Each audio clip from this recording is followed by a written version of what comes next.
अस्सलामुअलैकुम वरहमतुल्लाहि वबरकातुह। बिस्मिल्लाहिर्रहमानिर्रहीम।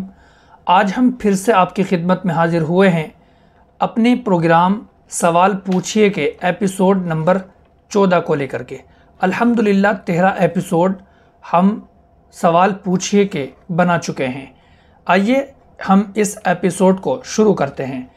आज का पहला सवाल ये है कि अगर बीवी मेहर माफ़ कर दे तो क्या मेहर माफ़ हो जाते हैं?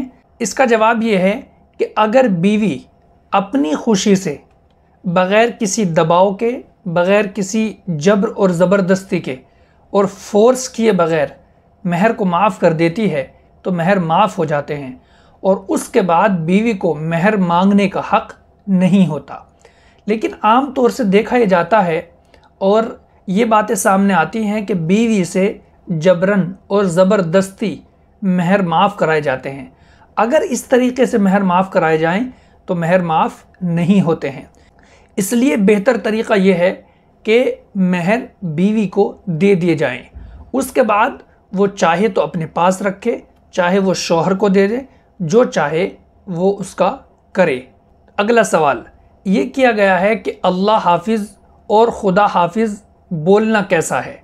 क्योंकि हम देखते हैं कि जब कोई किसी से जुदा होता है और कहीं से रवाना होता है, रुखसत होता है, तो खुदा हाफिज़ और अल्लाह हाफिज़ कहता हुआ रवाना होता है।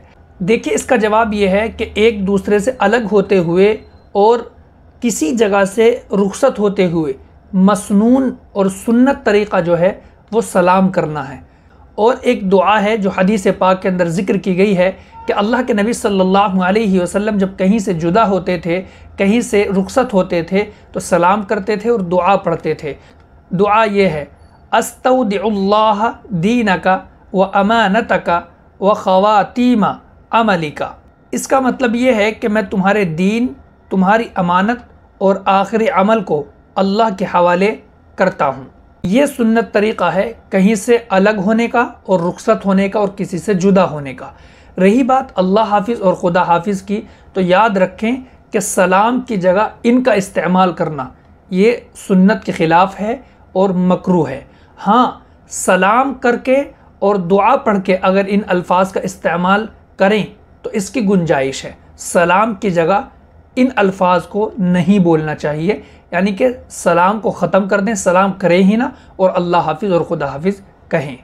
अगला सवाल क्या है कि अगर कोई शख्स अपनी बीवी का दूध पी ले तो क्या इससे निकाह टूट जाता है? तो इसका जवाब ये है कि निकाह तो नहीं टूटता, लेकिन ये हराम है। यानी बीवी का दूध पीना शौहर के लिए हराम है, इससे बचना चाहिए।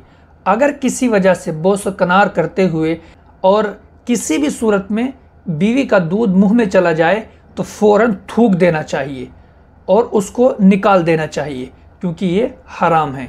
एक और सवाल आया है कि झूठी कसम खाने का क्या कफ़ारा है? अगर झूठी कसम खा ली जाए तो हमें क्या अदा करना पड़ेगा? कुछ सदका करना पड़ेगा, किसी को, गरीब को या किसी को कुछ देना पड़ेगा।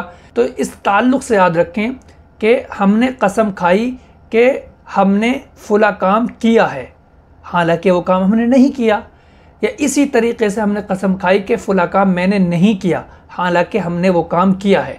इस तरीके से झूठी कसम अगर हमने खा ली तो इसका कोई कफ़ारा नहीं है, ये गुनाह है, बड़ा गुनाह है।